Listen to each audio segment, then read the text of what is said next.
of my fishing buddies says that trout tend to live in gorgeous places, and he's right. Here we go.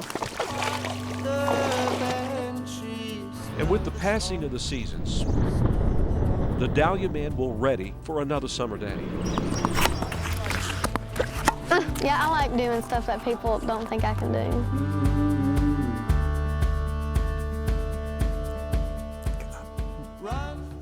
Now back to our top story. A man convicted of sex crimes 20 years ago gets his first taste of freedom after new evidence comes to light.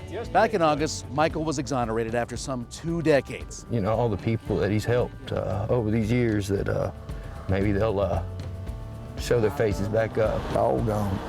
No, maybe help them out a little bit. Some might think the definition of faith is preaching when no one's even listening. And hath broken down the middle wall of partition between us.